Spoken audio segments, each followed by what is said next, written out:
The wind did not just blow in the Dakota Territory. It scoured. It was a living thing with teeth, a relentless presence that chewed on the corners of the sod and timber cabins until the wood turned gray, and the earth crumbled back into dust. It was the year 1884, and the sky above the high plains felt too large for a man to occupy without being swallowed whole. There was no shelter from it. Not really. Even inside, with the door barred and the stove iron ticking with heat, the wind found a way to whistle through the chinking, reminding anyone foolish enough to live there that they were merely guests on land that did not want them. Caleb Mercer sat on the edge of his bed and listened to the wind hunt.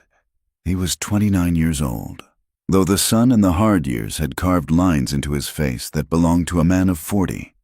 He was lean, built of wire and rawhide, with hands that were perpetually stained by soil and grease. His cabin was a rough thing, smelling of green-cut pine, damp earth, and the lingering scent of burned coffee. It was not a home. It was a shelter, a box to keep the weather out. And tonight, it felt smaller than usual. He leaned forward to unlace his boots, the leather stiff with dried mud. His weight shifted, just a fraction, and the silence of the room was shattered by a sharp, tearing crack. The world tilted. The rope supports beneath the mattress gave way, snapping under the strain of wood rot and poor carpentry. The frame, cobbled together from warped scavenged lumber, twisted violently. Cal hit the floor hard, his shoulders slamming into the rough planks, the mattress folding over him like a suffocating tongue. He lay there for a moment in the sudden stillness, staring up at the darkened rafters. He did not curse. He did not shout. He simply closed his eyes and let out a long, ragged breath. It was such a small thing, a broken bed, but in the vast, empty silence of his life, it felt like a judgment. He shoved the mattress aside and stood up, his shoulder throbbing. He could have slept on the floor. He could have left it for morning, but a stubborn, burning pride flared in his chest, hot and irrational. He would not sleep on the floor of his own house like a dog. He dragged the broken frame outside into the failing light. The wind snatched at his hat, and he pulled it low. He had no proper lumber to fix it, so he gathered what he had: rusted baling wire, a handful of bent nails, and a few scraps of fence post. He worked near the front of the cabin, the hammer ringing out against the vast emptiness of the plains. The road to town ran past his claim, a ribbon of dirt packed down by wagon wheels and hooves. It was bad luck, or perhaps just the way Cal's life went, that the Crouch brothers were riding back from the livery just then. There were 3 of them, men who wore their loudness like a badge of honor, their saddles creaking as they slowed their horses. Cal did not look up, but he felt their eyes. He kept twisting the wire, his fingers bleeding where the metal bit into his skin. "Well, look at that," Silas Crouch called out, his voice carrying easily over the wind. "The Mercer estate is undergoing renovations." The brothers laughed, a harsh, grating sound. "Sleeping rough tonight, Cal?" another brother shouted. "Or did the ghosts finally kick you out of bed?" Cal drove a nail into the wood with a single, violent strike. He said nothing. He never said anything. That was the fuel for their fire. If he had shouted back, they might have moved on, but his silence made them cruel. They sat on their horses, watching him struggle with the broken junk, watching him try to bind the splintered wood with wire because he could not afford new timber. "Don't worry, boys," Silas said, wheeling his horse around. "He don't need a bed anyway. Who's he got to keep warm? He'll die alone in that shack, just like we said he would, freezing to death on a dirt floor." They rode off, their laughter drifting back like smoke, hanging in the air long after they were gone. Cal finished the job. The bed was ugly, a scarred mess of wire and mismatched wood. But it held. He dragged it back inside, his chest tight with a humiliation that felt disproportionate to the event. It was not just the poverty. Every man in the territory had known lean years. It was the loneliness. It was the terrifying realization that the Crouch brothers were right. He was disappearing. He would work this land until his back broke, and if he died in his sleep, it might be weeks before anyone noticed. The silence of the cabin was not peaceful. It was predatory. It waited for him to stop moving so it could consume him. He sat on the mended bed, the wire digging into the mattress ticking, and looked at the tin box on the shelf. Inside was the letter he had sent 3 months ago to a newspaper in Chicago. It had been a surrender. He had written it with a shaking hand. Drinking cheap whiskey to dull the shame of it. Wanted. A wife. For purpose of partnership on a homestead. Must be of strong character. I have 160 acres and a cabin. I ask for hard work and offer a decent home. Respectfully. Caleb Mercer. It was not romance. It was survival. He needed someone to tend the garden while he ran the fence line. He needed someone to cook so he did not starve during the harvest. He needed to know that if a horse kicked him or a fever took him, there would be someone to fetch the doctor. But beneath the practicality, buried deep under the scar tissue of his stoicism, there was a wound that had never healed. 7 years ago, on a cattle drive up from Texas, a boy had died. A stampede in the mud. A moment of hesitation on Cal's part, and the boy had been crushed. It was an accident. Everyone said so. But Cal had seen the look in the trail boss's eyes. He had seen the way men stopped talking when he entered a room. He carried that death like a stone in his gut. He kept his eyes down, spoke only when spoken to, and punished himself with isolation. But the isolation was turning dangerous. He found himself staring at his rifle in the evenings, wondering what the barrel tasted like. He found himself walking too close to the canyon edge. He needed a tether. He needed a reason to get up when the winter dark stayed all day. He needed Eliza Hart, though he did not know her name yet. 2,000 miles away, the air did not smell of pine and dust. It smelled of coal smoke, wet wool, and the sour reek of too many people living in too little space. Eliza Hart stood at the window of a boarding house in Chicago, looking down at the gray slush of the street. She was 24, with hair the color of dark walnut and eyes that were always watching the door. Her hands were rough, the skin around her fingernails stained with the indigo dye of the textile mill where she had worked for 6 years. She was tired. It was a bone-deep exhaustion that sleep could not touch, but fear was a stronger stimulant than coffee. The door to her room had a heavy bolt she had paid a blacksmith to install. Draining her savings for the week, it was necessary. The man who owned the boarding house, a Mr. O'Doyle, had keys to every room, and he had begun to linger in the hallway when she came home. He had begun to make comments about her rent being late, even when it was not. He had begun to touch her shoulder as she passed, his fingers squeezing too hard, his breath smelling of gin. Eliza knew that look. She knew where it led. She had seen it in the factory foreman's eyes before she fled New York, and she saw it now. She was trapped. The wages at the mill were barely enough to buy bread and coal. She could not afford to move.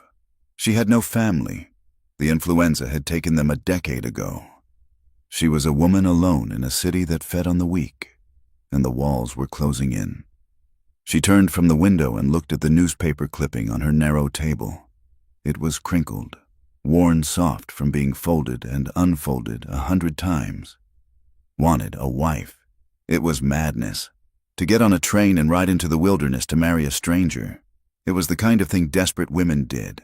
Eliza Hart was a desperate woman. She packed her life into a single carpet bag, 2 dresses, a Bible she couldn't bring herself to read, a small sewing kit, and a knife she had sharpened on a whetstone until it could slice paper. She did not pack for a wedding. She packed for a war. She pinned the ticket to the inside of her coat. She waited until the boarding house was quiet, until the heavy footsteps of Mr. O'Doyle had faded down the hall. And then she slipped out. She did not leave a note. The city did not care where she went, and she did not care to tell it. The train ride took 5 days. It was a journey that stripped the world away, layer by layer. The trees thinned out. The cities dissolved into towns. The towns shrank into settlements. And finally, there was nothing but the earth and the sky. When the conductor called out the name of the station, Granite Springs, Eliza felt a spike of panic so sharp it nearly doubled her over. She smoothed her skirt, pinched her cheeks to bring some color into her pale face, and stepped onto the platform. The air hit her first. It was thin and sharp, devoid of moisture, carrying the scent of sagebrush. The light was blinding. The horizon was a flat, brutal line that seemed to go on forever. Compared to the claustrophobia of the city, this openness felt like exposure. There was nowhere to hide. She scanned the platform. There were a few people milling about. A woman in a bonnet clutching a basket. 2 men loading crates. But her eyes landed on a man standing near the edge of the wooden planks. He was holding a battered hat in his hands, turning the brim in nervous circles. He wore a canvas coat that had been mended at the elbows, and his boots were gray with dust. He looked like part of the landscape, rough-hewn and weathered. Eliza walked toward him. Her heart hammered against her ribs, but she kept her chin high. She had practiced this walk. It was the walk of a woman who was not afraid, even if it was a lie. "Are you Caleb?" she asked. The man jumped slightly, as if he hadn't seen her approach. He looked at her, and Eliza saw something in his eyes that surprised her. She had expected hardness. She had expected the leering assessment she was used to from men. Instead, she saw terror. He looked like a man who was afraid he was about to be told he had made a mistake. "I am," he said. His voice was gravel, unused to long sentences. "You are Miss Hart, Eliza, Eliza," he repeated, testing the word. He nodded. "Once, sharply, 'The wagon is this way.'" He did not offer to take her bag. He seemed unsure if he was allowed to touch her property. He simply turned and walked toward a buckboard wagon hitched to 2 sturdy, unremarkable horses. Eliza followed him. The town of Granite Springs was not much of a town. A single main street lined with false-fronted buildings, a livery stable, a church with a modest steeple, and a general store that seemed to serve as the center of the universe. As Cal helped her up onto the wagon seat, his hand barely grazing her elbow, snatching back as if burned, Eliza felt the weight of the town's attention. It was immediate and physical. 2 women standing outside the mercantile stopped talking mid-sentence. They turned their heads in unison, their eyes narrowing. A group of men lounging on the porch of the saloon straightened up. "That her?" one of the men said, not bothering to lower his voice. "Must be. Look at the shoes. City shoes." A younger man grinned, spitting tobacco juice into the dust. "Mail order." "Reckon she knows about the bed?" Laughter rippled through the group. It was low and mean, the sound of people who had very little entertainment and were grateful for a victim. Eliza stiffened. She looked at Cal. His jaw was set so hard she could see the muscle jumping in his cheek. He stared straight ahead at the horse's ears, refusing to look at the men. "Yeah," he said softly, snapping the reins. The wagon lurched forward. As they rolled past the church, Eliza saw the women leaning together, whispering behind gloved hands. She heard the word desperate and the word trash floating on the wind. She did not look down. She looked at the horizon. She had left a city where she was prey to come to a wilderness where she was a joke. It was a lateral move. She decided. The ride to the cabin took 2 hours. They barely spoke. Cal seemed paralyzed by the presence of a woman on his wagon seat, and Eliza was too busy cataloging the landscape to make small talk. She saw the dried creek beds, the scrubby brush, the hawk circling overhead. It was beautiful in a cruel way. It looked like land that would kill you if you stopped paying attention for a single second. The cabin sat in the lee of a low hill. It was smaller than she had imagined. The logs were dark with age, and the roof was covered in sod, grass growing out of the dirt overhead. Cal pulled the horses up and set the brake. "Home," he said, the words sounding like an apology. He helped her down, and this time his grip was firmer. He carried her bag to the door and pushed it open. The inside was dim. The single window was small, letting in a square of dusty light. There was a cast-iron stove in the corner, a table with 2 mismatched chairs, and shelves lined with tins. The floor was packed earth, swept clean but uneven. And there was the bed. It dominated the room. It was a strange, scarred thing, the wood obviously spliced together with wire and mismatched nails. It looked like it had been broken and put back together by a man in a rage or a panic. Eliza looked at it, then at Cal. He took off his hat and hung it on a peg near the door. He turned to face her, wiping his hands on his trousers. I fixed it, he said, his voice thick with embarrassment. The frame. It gave out a few days back. It's sturdy now. Eliza nodded slowly. She understood the laughter in town now. They knew. Everyone knew everything out here. It looks fine, she said. Cal looked at the floor. There is only the one room. I aim to build on. Come spring, a proper room for you. He walked over to the corner where a pile of blankets sat on a wooden crate. I'll take the floor, he said. You take the bed. It's got a fresh tick. Stuffed it with clean straw yesterday. Eliza looked at the man. He was standing with his shoulders hunched, bracing himself for her disgust. He expected her to weep. He expected her to demand a ticket back to Chicago. He was offering her the bed like a peace offering, trying to buy her patience with his own discomfort. She thought of the boarding house. She thought of Mr. O'Doyle's hand on her shoulder. She thought of the shame that had followed her for years, the feeling that she was something to be used or pitied. No, she said. Cal looked up, startled. Ma'am, I said no, Eliza said, her voice firm. She unbuttoned her coat and laid it over the back of a chair. I did not come here to be a guest, Caleb, and I did not come here to take your bed while you sleep in the dirt like a dog. Cal frowned. It ain't right. You're a lady. I am a wife, Eliza said, though the word felt strange in her mouth. Or I will be, once the preacher comes. Until then, I am a partner. This is a partnership, is it not? That is what the advertisement said. It is, Cal said. Then we start as we mean to go on. I am not invalid. I am not fragile. She walked over to the bed. She pressed her hand against the mattress. It crunched softly. We will figure out the sleeping, she said. But do not treat me like china. I will break if you drop me, perhaps, but I will not break from living. She turned to face him. The wind outside picked up, howling around the corners of the cabin, making the lantern flame on the table tremble in its glass chimney. The light flickered over their faces, casting long, dancing shadows against the logs. For a moment, neither of them moved. They were strangers, trapped in a box of wood and mud, surrounded by miles of nothing. Eliza could hear him breathing. It was a steady, heavy sound. She could smell the soap he had used to wash, a sharp scent of lye that barely covered the smell of the horses. She saw him look at her, really look at her, for the first time. He did not look at her body with hunger. He looked at her face. He looked at the set of her jaw. He looked confused, as if he had ordered a plow and received a telescope. Cal turned his face away, staring at the dark wall. He shifted his weight, and Eliza saw the tension in his neck. He did not trust himself. He was afraid of his own presence, afraid that his roughness would contaminate her. Eliza felt a strange sensation in her chest. It was not love.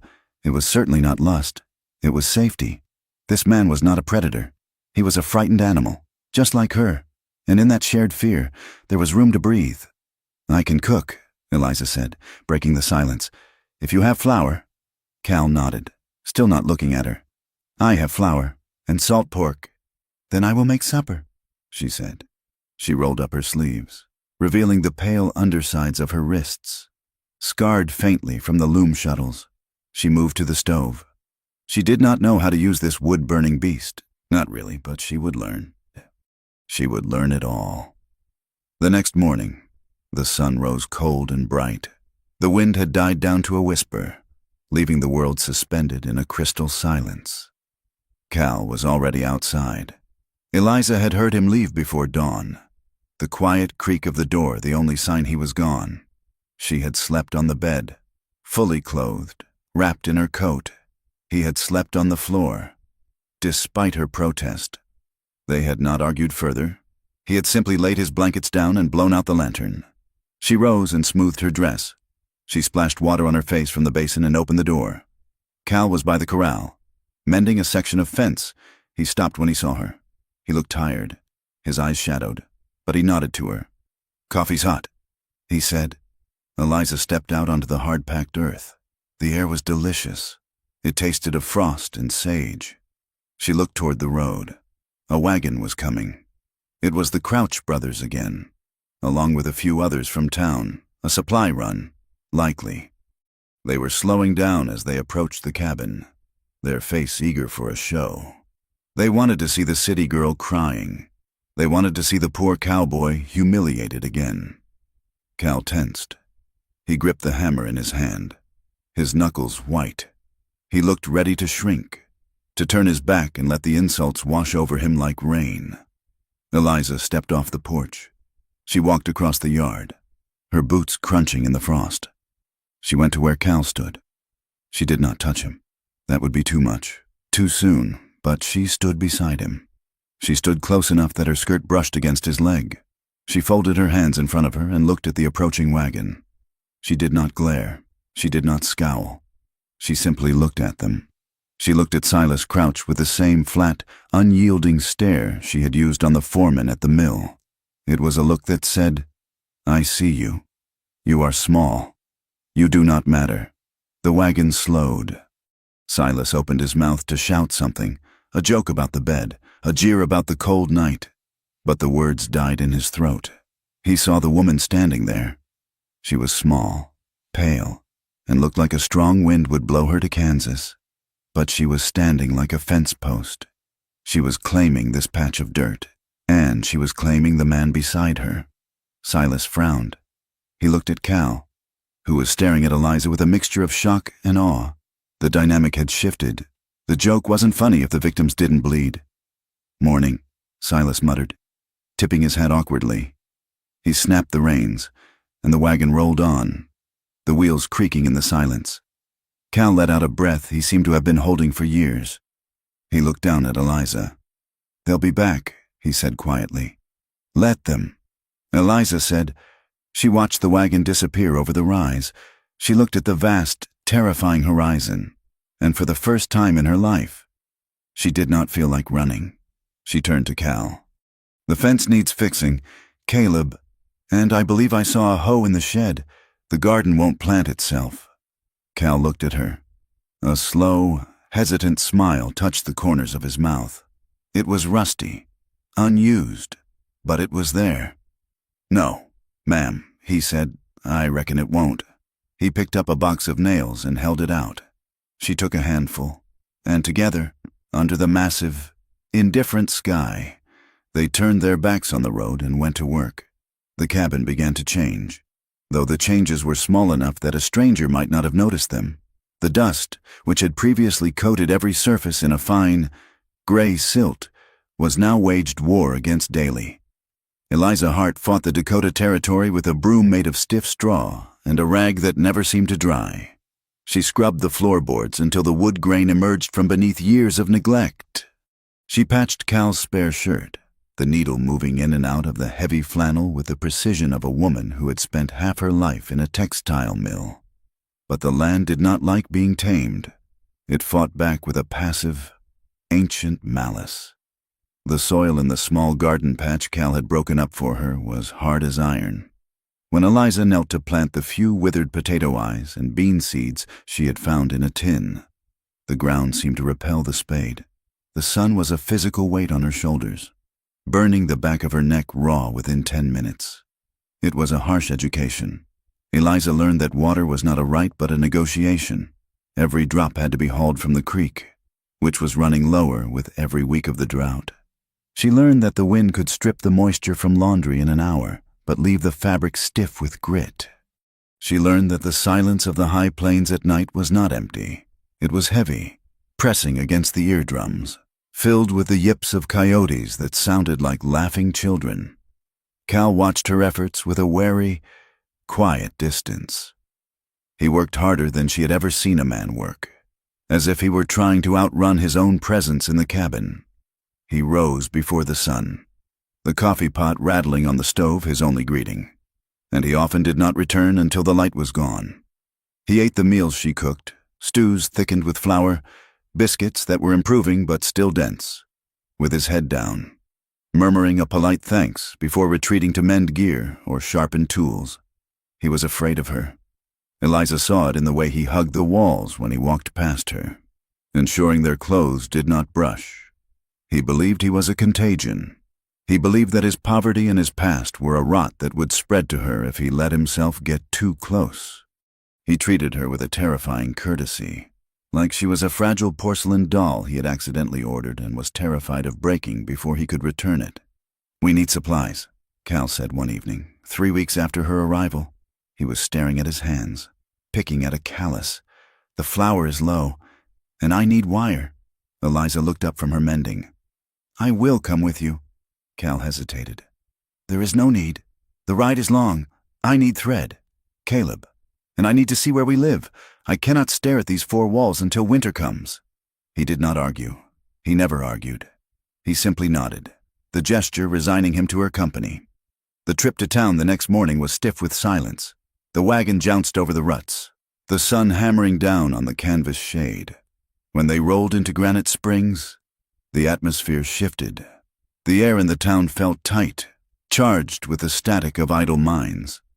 They walked into the general store, the bell above the door jangling cheerfully. It was a lie. The interior smelled of sawdust and vinegar, and the silence that fell when they entered was absolute. Mr. Henderson, the proprietor, was a man with a face like a dried apple and eyes that missed nothing. He stood behind the counter, wiping his hands on a stained apron. 2 women were inspecting bolts of calico near the window. They turned, their whispers stopping abruptly, their eyes raking over Eliza's dress, her hair, her boots. "Mr. Mercer," Henderson said, his voice flat. "Back so soon?" "Need wire," Cal said, keeping his voice low. "And flour, 50 pounds. Henderson nodded, moving slowly to fetch the goods. Eliza stepped forward, holding a small coin purse she had brought from Chicago. It contained the last of her own money. "I require thread. Mr. Henderson, black cotton, and a packet of needles." Henderson looked at her. He did not smile. He reached under the counter and slapped a spool of thread and a paper packet onto the wood. "That will be 40 cents. The price was high, nearly double what it should have been. Eliza knew it. Henderson knew she knew it. She placed a 50-cent piece on the counter. Henderson took it, dropped it into his cash drawer, and turned away to weigh Cal's flour. "My change, Mr. Henderson," Eliza said. Her voice was quiet but clear. Henderson paused. He looked back at her, his eyebrows raising in mock surprise. "Change? I thought that was for the jar. For the poor." He gestured vaguely to a jar on the counter. The women by the window tittered. A sharp, bird-like sound. "I am the poor, Mr. Henderson," Eliza said, holding his gaze. 10 cents. The shopkeeper's face reddened. He opened the drawer and slammed a dime onto the counter. Eliza picked it up, her fingers steady, though her heart was hammering against her ribs like a trapped moth. As they left the store, carrying the heavy sacks, the women's voices floated out behind them. "Bold thing, isn't she? Well, she has to be. Look what she married into." They stepped out onto the boardwalk, the sun blinding after the dim interior. A man was standing by their wagon, running a gloved hand over the flank of Cal's lid horse. He was a tall man, dressed in a suit that cost more than Cal's entire homestead. His vest was silk, his boots were polished to a mirror shine, and his hat was pristine gray felt. He had a face that might have been handsome if not for the eyes. They were pale blue, cold, and possessed a predatory patience. Silas Rourke. Cal stopped, his posture shifting instantly. He became rigid, his shoulders drawing up. "Mr. Rourke," Cal said. "Caleb," Rourke said, his voice smooth like oil pouring over gravel. "Good to see you. Stock looks a little thin." "It's a dry year," Cal said. "It is." Rourke agreed. He turned his attention to Eliza. He did not look at her as the townspeople did, with scorn. He looked at her with appraisal. He looked at her the way a man looks at a horse he intends to break, and this must be the new Mrs. "Mercer, Eliza Hart," Eliza said, correcting him before she could stop herself. Rourke smiled. It was a terrifying expression.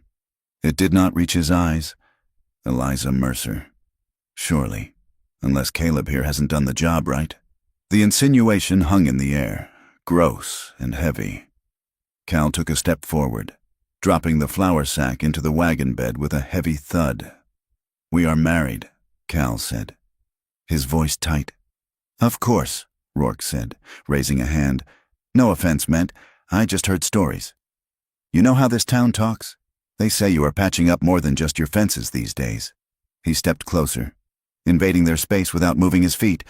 "I was just telling the sheriff," Rourke continued, nodding toward the jailhouse where a man with a tin star was leaning against a post, watching them with bored disinterest, "that it is a shame about the water. My creek is running fine, but yours comes from the upper ridge. If that dries up, Caleb, you won't be able to keep a wife. Let alone a herd. I have water rights," Cal said. "Paper is just paper." "Son," Rourke said softly, "when the land gets thirsty, paper burns." He tipped his hat to Eliza.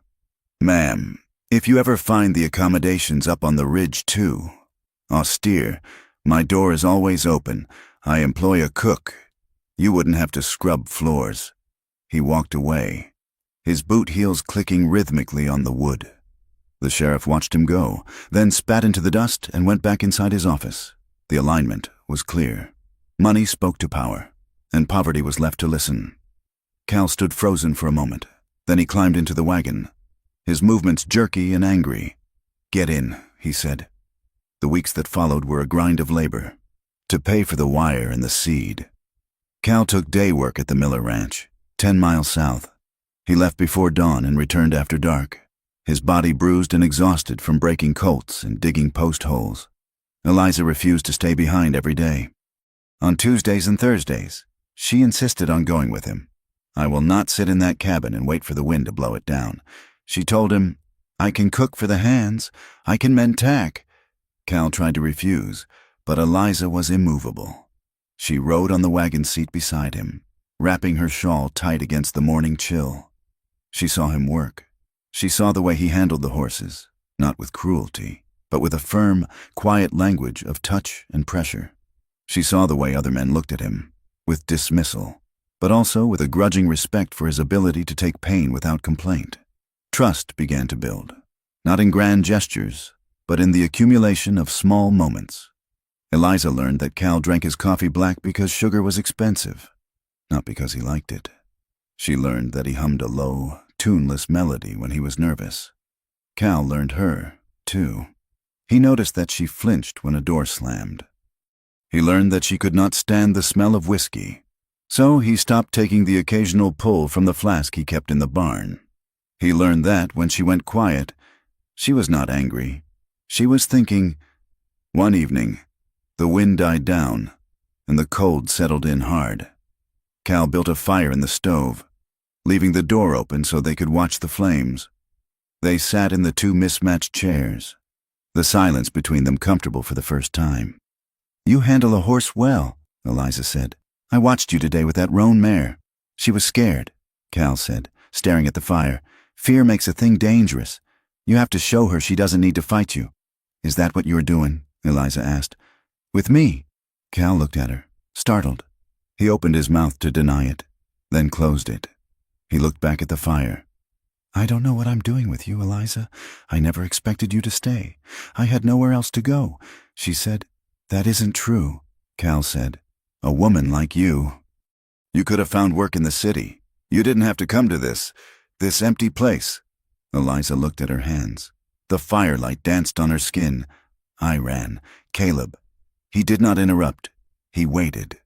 "There was a man," she said, "the son of the factory owner. He decided I was his. He didn't ask. He just took up all the space around me. He made it so I couldn't breathe. And when I told him no, he made sure I lost my shift. He made sure the landlord raised my rent. He was going to starve me into saying yes." She looked up at Cal. Her eyes were dry, but hard. "I am not afraid of work. I am not afraid of hunger, but I will not be owned." Cal nodded slowly. He understood that.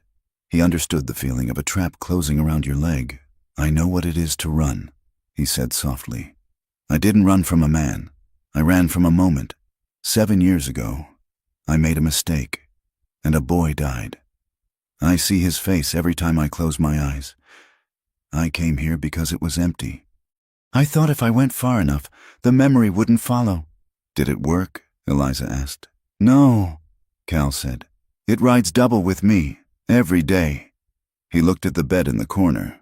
The wire-bound frame looked grotesque in the flickering light. "I will build you a proper bed," he said suddenly. "When the cattle sell, or when I get the pay from Miller. Oak with turned posts. Strong." Eliza looked at the bed, then at him. "The bed holds. Caleb. Strength is not only made of wood, it is made of enduring." The crisis came 4 days later. It was a Tuesday. Cal was working on the corral fence, trying to leverage a massive pine log into place as a top rail. The ground was slick with morning frost. Eliza was in the garden, turning the soil. She heard the shout, short, sharp, and then a sickening thud. She dropped the hoe and ran. Cal was on the ground. The log, hundreds of pounds of dead weight, had slipped and pinned his left leg against the lower rail. He was pale. His teeth gritted so hard she could hear them grinding. He was not making a sound, but his eyes were wide with shock. "Caleb!" Eliza threw herself at the log. She was small, but panic gave her a frantic, hysterical strength. She jammed her shoulder under the wood, her boots slipping in the mud. "Push!" she screamed. Cal groaned, bracing his good leg and shoving backward. Eliza heaved, her vision spotting with effort. The log shifted, just an inch, then rolled free with a heavy crash. Cal slumped back into the mud, gasping. His leg was twisted at a bad angle below the knee. Eliza did not faint. She did not cry. The world narrowed down to the immediate problem. "We have to get you inside," she said. "I can walk." Cal wheezed. "You cannot. Put your arm around my neck." It took 20 minutes to cross the 50 yards to the cabin. Eliza bore his weight, her knees buckling, her breath coming in sobbing gasps. She dragged him more than walked him. When they finally reached the door, she collapsed him onto the bed, her bed, and fell to her knees beside him. She cut the boot off. The leg was broken, badly bruised, but the bone had not broken the skin. She knew enough to know that was a mercy. She needed a doctor, but the town was 2 hours away by wagon, and she could not lift him into the wagon. She had to set it. She looked at Cal. He was gray, sweat beading on his forehead. "I have to pull it. Caleb, do it," he whispered. She braced her foot against the bed frame. She took his heel in her hands. She prayed to a God she hadn't spoken to in years, and she pulled. Cal screamed. It was a raw, animal sound that tore through the cabin. Then he passed out. Eliza bound the leg with strips of sheeting and splinted it with kindling wood. Then she collapsed into the chair and shook until her teeth rattled. For 3 days, the fever flirted with him. Cal burned hot, tossing on the mattress, muttering names Eliza did not know.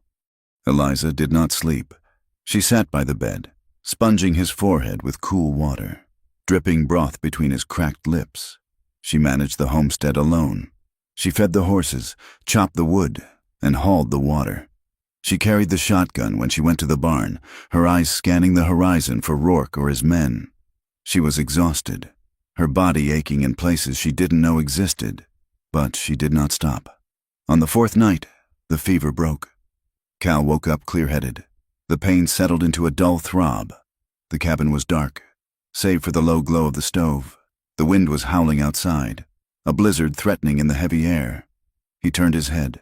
Eliza was sitting in the chair next to the bed, her head resting on the mattress near his hand. She was asleep, her breathing soft and shallow. Cal looked at her. She looked so small. Her hair had come loose from its pins, spilling over her arm. She looked like she had been in a fight. Her hands were chapped, her face smudged with soot. She had stayed. She had dragged him in. She had saved him. A wave of emotion hit him, so strong it frightened him more than the log had. It was gratitude. Yes, but it was more. It was a hunger.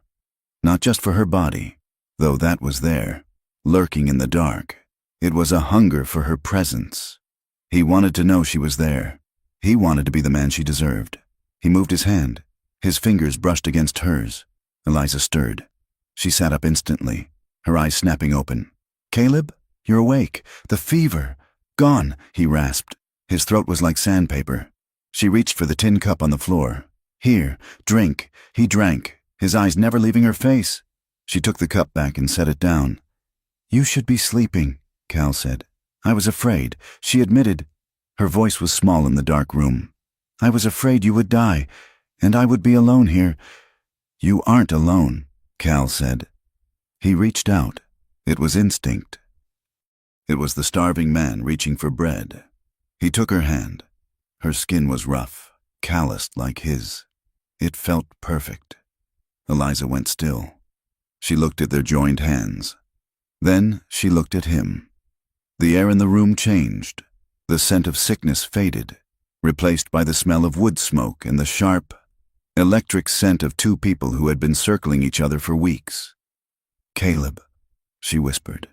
He pulled on her hand, gently. Just a suggestion. She leaned in. She did not pull away.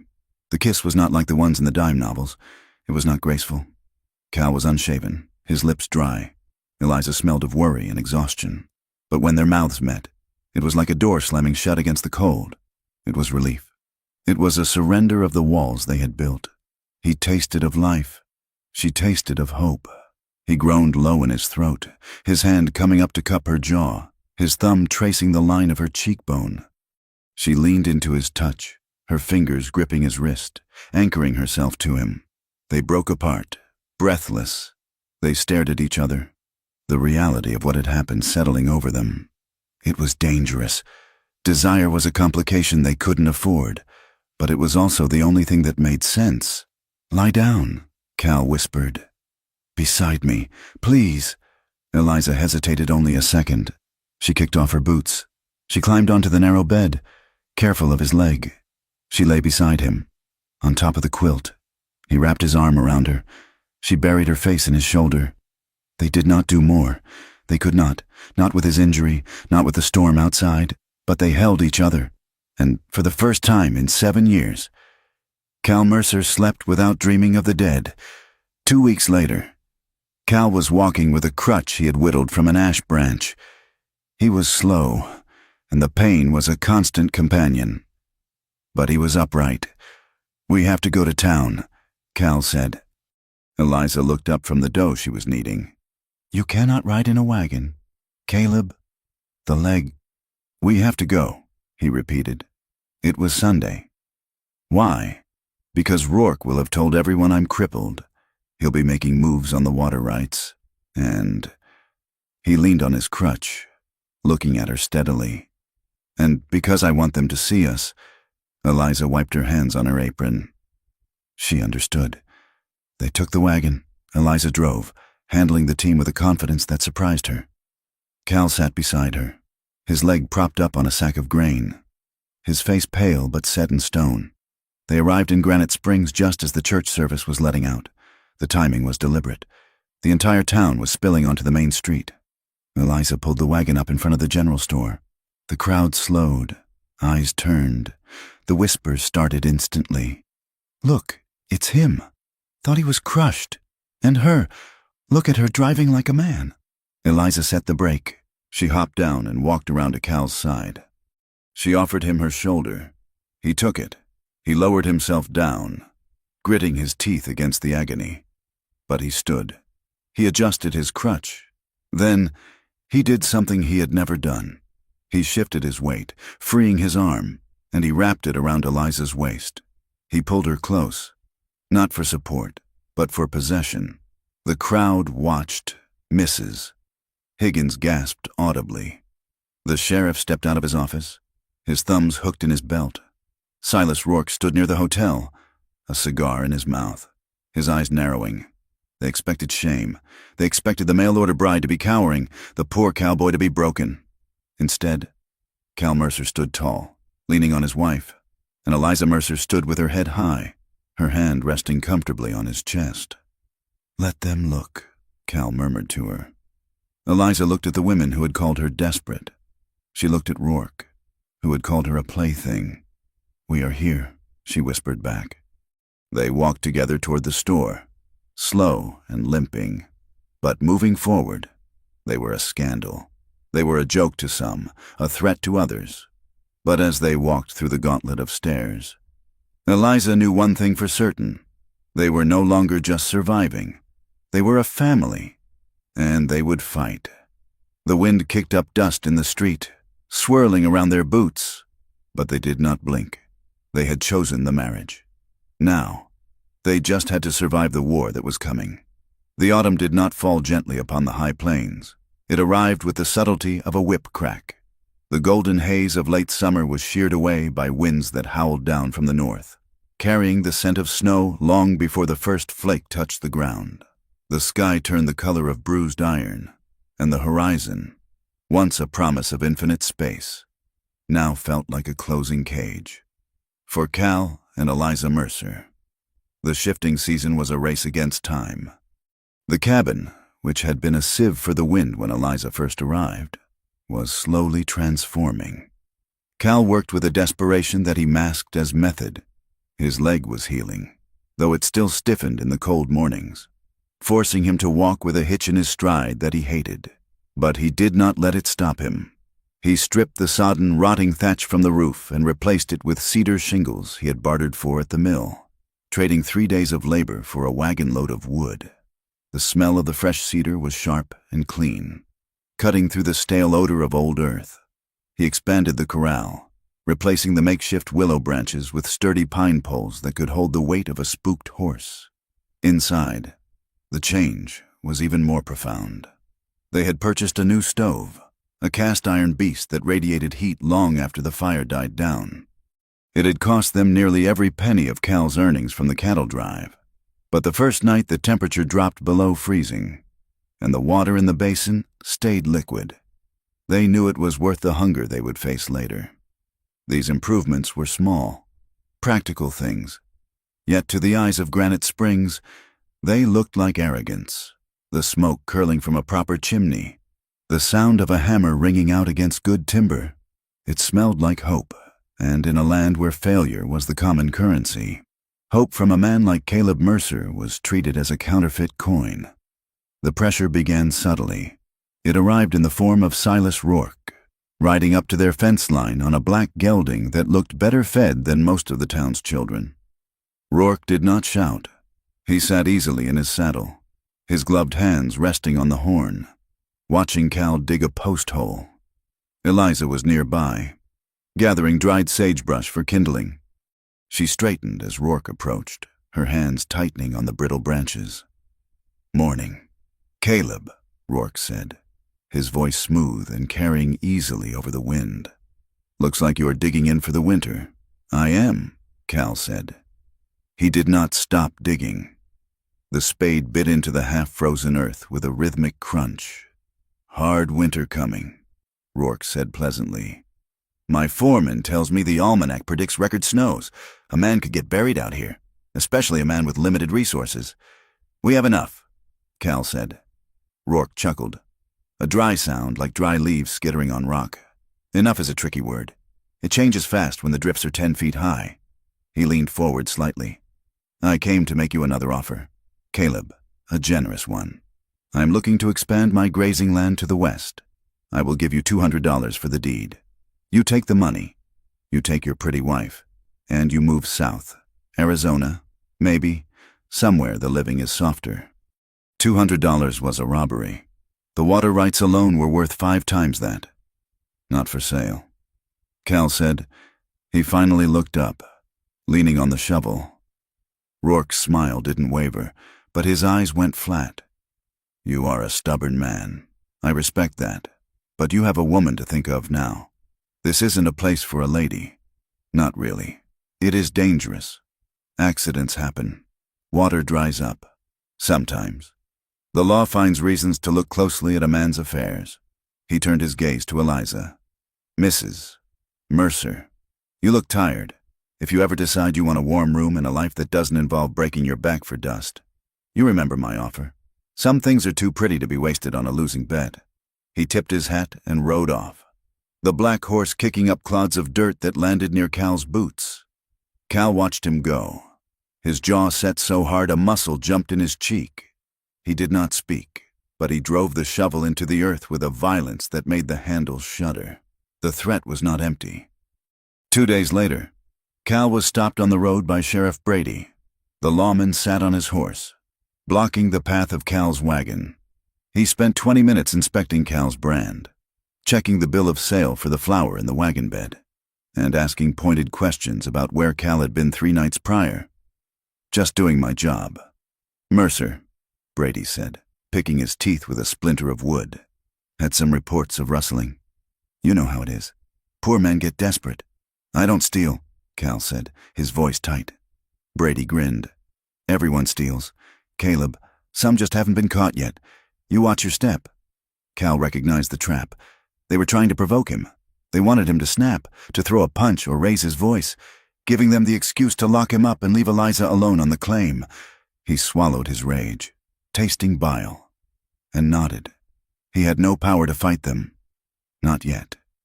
Eliza, meanwhile, was fighting a different battle. She knew that isolation was as deadly as the cold. If they were to survive, they needed more than wood and iron. They needed allies. She went to town on Wednesdays, driving the wagon herself. The women of the church circle, the wives of the merchants and the prosperous ranchers, gathered in the mercantile or the tea room.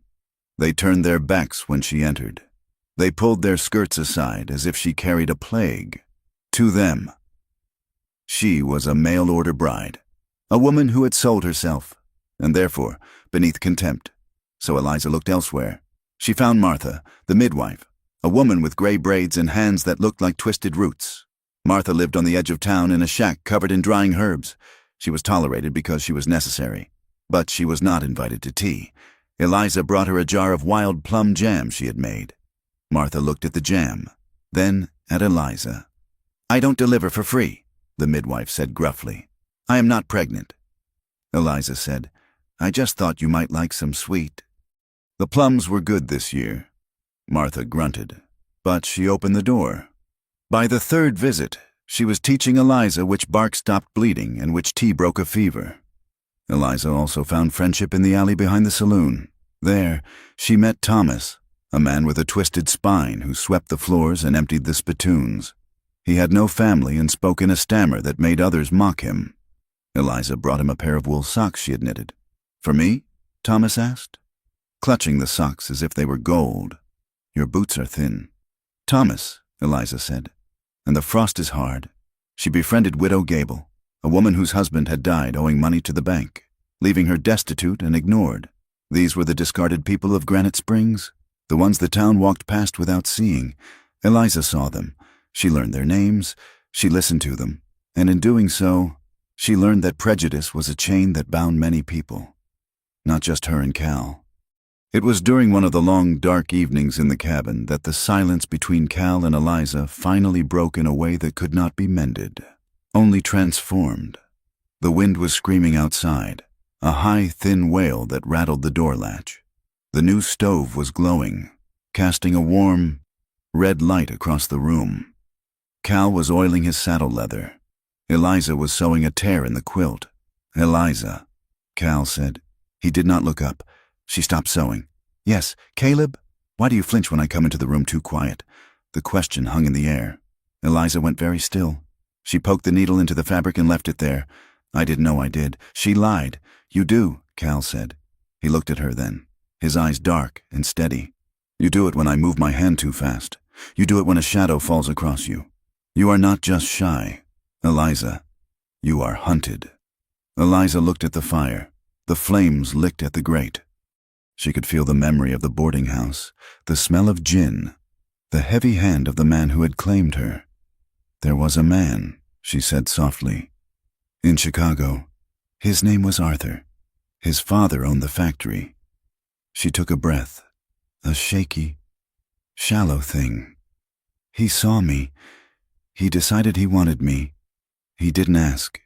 He just encroached. He would wait for me outside the gates. He would follow me to the rooming house. He paid the landlord to give him a key." Cal stopped oiling the leather. His hands went still. "Did he hurt you?" Cal asked. His voice was very quiet, but it had a terrible edge to it. Eliza wrapped her arms around herself. Not with his fists. Not at first. He liked to make me afraid. He liked to corner me in the hallway. He would touch my hair, my face, and if I pulled away, he would laugh. He told me I had no choice. He told me I was poor, and he was rich, and that made me his. One night, he came into my room. He didn't finish it. I had a knife. I cut him. And then I ran. She looked up at Cal, her eyes wet but fierce. I ran because I knew the law would not help me. I ran because he told me he would break me until I thanked him for it. I flinch. Caleb, because for 2 years, touch was a threat. Cal stood up. He walked over to her. He did not touch her.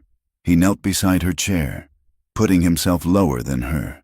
He is not here, Cal said. He is in my head, Eliza whispered. Then we will push him out, Cal said. He took a breath, looking down at his own hands, scarred and stained. I hesitate, Cal said. You see it. I second-guess everything. I see it, Eliza said. It was 7 years ago. The Chisholm Trail. We were crossing the Red River. The water was high. A boy, barely 18. His name was Toby. He got caught in the current. His horse went down. I was the closest. I had a rope. Cal closed his eyes, his face twisting in pain. I could have thrown it. I should have thrown it, but I looked at the water. I saw how fast it was moving. I thought about the physics of it. I thought about the risk. I hesitated, just for 3 seconds. And in those 3 seconds, a log hit him. He went under. We never found the body. He opened his eyes and looked at Eliza. I killed him with my thinking. I killed him because I was afraid to act. So now, I live here. I live small, because if I don't touch anything, I can't break it. Eliza reached out. She placed her hand on his cheek. His stubble was rough against her palm. You threw the rope for me, she said, when the log fell on you. When the town laughed. You didn't hesitate then. That was different. Cal said. No, Eliza said. It is the same. You are not that man anymore, Caleb, and I am not that girl in the rooming house. She leaned forward and kissed his forehead. It was a benediction. That night, their intimacy changed. It was no longer just 2 people seeking warmth. It was 2 wounded soldiers comparing scars. When they lay together in the narrow, creaking bed, Cal touched her with a reverence that made her throat ache. He asked for permission with his hands, waiting for her nod, waiting for her to relax. And Eliza, for the first time, let herself be held without waiting for the trap to spring. A week later, Cal began the work. He had been seasoning the wood for months, thick planks of white oak he had salvaged from a fallen barn 3 valleys over. He brought them into the cabin, filling the room with the scent of sawdust. He worked late into the night, by the light of the kerosene lamp. He planed the wood until it was as smooth as satin. He cut the joints with precision, refusing to use nails where a mortise and tenon would hold better. Eliza watched him. She saw the way he caressed the wood. She saw the determination in his shoulders. He was exorcising the ghost of the wire bed. He was building a monument. It took him 10 nights. When it was finished, it was a masterpiece of simplicity. 4 sturdy posts, a high headboard polished to a deep shine, and a frame that would not creak, would not sway, would not break. He set it up in the corner. He transferred the mattress. He stood back, his hands bleeding from splinters, his eyes red with fatigue. For you, he said. Eliza ran her hand over the footboard. It was solid. It felt permanent. For us, she corrected. The neighbors noticed. Of course they did. When the widow Gable came to visit, she saw the bed. She told Martha. Martha told the women at the store. He's buying lumber now. They whispered, Oak. Who does he think he is? A bed like that belongs in a mansion, not a shack. Resentment brewed. Poverty was supposed to be humble. Cal and Eliza were failing to perform their roles. They were rising, and that made the townspeople uncomfortable. It made them feel that perhaps their own unhappiness was not a mandate from God, but a failure of their own courage. Then came the turning point. It was a Tuesday in November. The wind was fierce, driving grit into the eyes of anyone foolish enough to be outside. Cal and Eliza had gone to town for the monthly supplies. They were loading sacks of grain into the wagon when the stagecoach arrived. It was the overland stage, dusty and battered. The door opened, and a passenger stepped out. He was not a local. He wore a heavy wool coat with a velvet collar, a bowler hat, and boots that were made for pavement. Not mud. He carried a leather valise. He stood on the boardwalk, brushing dust from his sleeve with an air of fastidious disgust. Eliza froze. She was holding a sack of coffee beans. Her fingers went numb. The man turned. He had a face that was soft but cruel, like a spoiling peach. He had a thin mustache and eyes that scanned the street with the boredom of a man who had seen everything and liked none of it. It was not Arthur. It was Mr. Sivney, Arthur's fixer. The man Arthur paid to find things he had lost. Eliza dropped the coffee sack. It hit the wooden planks with a dull thud. Cal spun around. Eliza? She couldn't breathe. Her lungs felt paralyzed. She saw Sivney walk toward the sheriff's office. He stopped a man on the street, Mr. Henderson, and asked a question. He mimed a height. He gestured to his hair. "He is here," Eliza whispered. The words were barely a sound. Cal looked at the man, then back at Eliza. He saw the terror in her face. It was absolute. She looked like a rabbit that hears the snap of a twig. "Get in the wagon," Cal said. His voice was low and hard. They drove out of town at a trot, not daring to gallop and draw attention. Eliza sat rigid, her eyes fixed on the road ahead, her hands gripping her knees until the knuckles were white. "He found me," she said. "That man, he works for Arthur. He tracks people." "Did he see you?" Cal asked. "I don't know. I don't think so. But he will ask, and they will tell him." Cal's face was grim.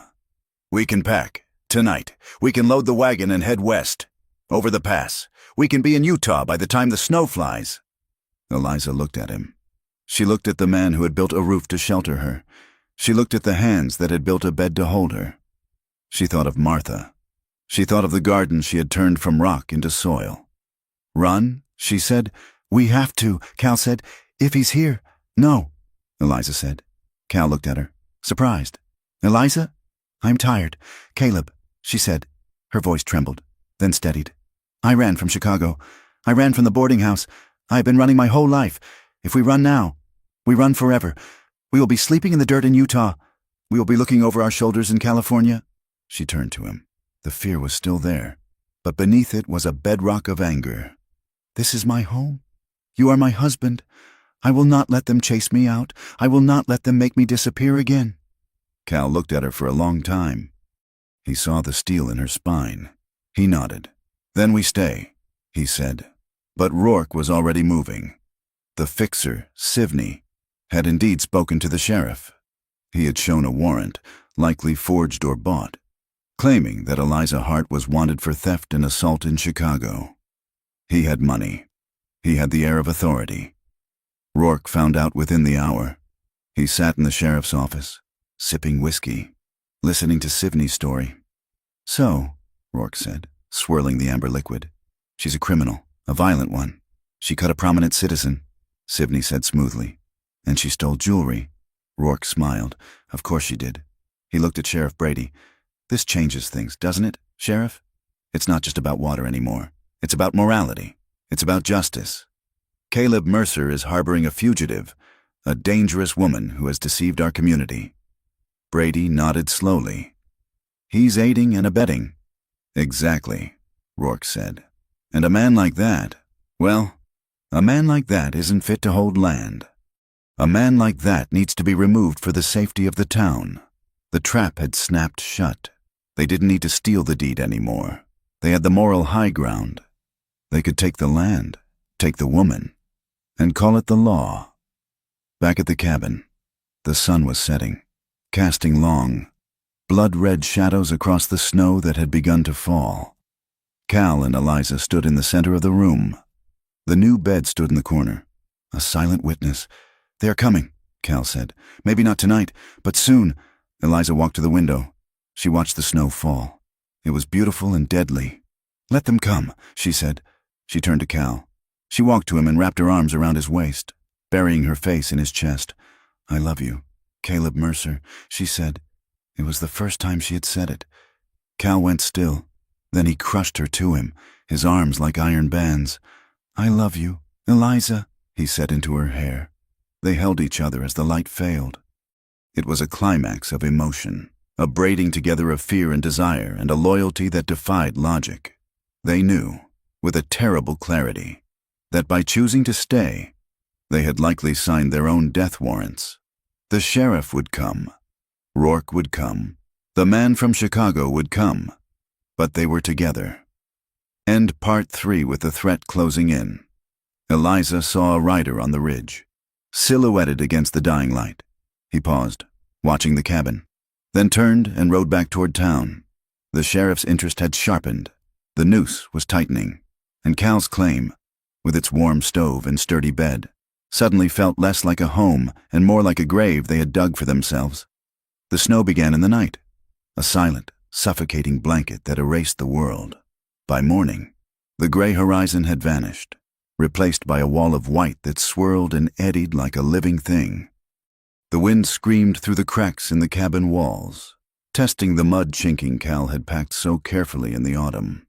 It was the kind of winter the old-timers spoke of with a shudder, the kind that froze cattle where they stood and turned a man's breath to ice in his beard before he could exhale. For Cal and Eliza, the cold was a besieging army. The woodpile, stacked high in October, was dwindling with terrifying speed. The flour barrel echoed when Eliza scraped the bottom for biscuits. But the cold was honest. It did not lie.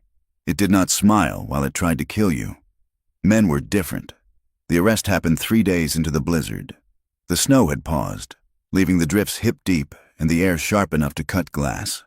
Sheriff Brady arrived with 4 deputies, their horses breasting the snow like ships in a heavy sea. They did not knock. They hammered on the door with the butts of their rifles. Cal opened it, a shotgun in the crook of his arm.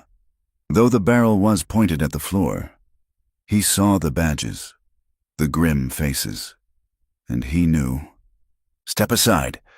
Mercer," Brady said, his breath pluming in the cold air. "What is this?" Cal asked. "We found 3 head of Miller's cattle in your south pasture," Brady said. "Fresh brands worked over. Looks like you decided to help yourself to some winter beef." "That is a lie," Cal said, his voice steady. "I haven't been to the south pasture in a week. The drifts are too deep." Brady shrugged. "The cows are there. The judge can decide the rest. Hand over the gun. Caleb, don't make me kill you in front of your wife." Eliza stepped up behind Cal. She was trembling, not from cold, but from a sudden, blinding rage. "You know this is false," she said. "Silas Rourke put them there. Or you did." Brady looked at her with cold, dead eyes. "That is a dangerous thing to say to a lawman. Mrs. Mercer, take him. Boys, they seized Cal." They were rougher than they needed to be, wrenching his arms behind his back, cuffing his wrists with iron that bit into the skin. They dragged him out into the snow, throwing him onto a spare horse. Cal looked back at Eliza. His face was pale, but his eyes were fierce. "Stay inside," he shouted over the wind. "Keep the door barred. Don't open it for anyone." Then they were gone, a dark smudge disappearing into the white void, taking the heat and safety of the cabin with them. Eliza was alone. The silence of the cabin was deafening. Every creak of the timber sounded like a footstep. Every howl of the wind sounded like a scream. But Eliza Hart had not survived the textile mills and the boarding houses of Chicago to die of fright in a Dakota winter. She barred the door. She checked the load in the shotgun. She put on Cal's heavy coat, which swallowed her small frame, and went out to tend the horses. The work was brutal. The water in the trough had frozen solid and had to be broken with an axe. The hay had to be pitched with arms that ached from the cold. But the labor kept her warm. It kept her mind from unraveling. 2 days later, Silas Rourke came. He arrived in a sleigh drawn by 2 massive bays, bells jingling softly, a cheerful sound that felt obscene in the grim landscape. He walked to the door and knocked. A polite, gentleman's knock. Eliza opened the door, but she kept the chain fastened. She held the shotgun level with his chest. "Mrs. Mercer," Rourke said, tipping his beaverskin hat. "I heard about Caleb. A tragedy. Rustling is a hanging offense in these parts." "What do you want?" Eliza asked. "I came to offer aid." He said, "I hate to see a woman left alone to freeze. It sits poorly on my conscience." Eliza stared at him. "You have no conscience. Mr.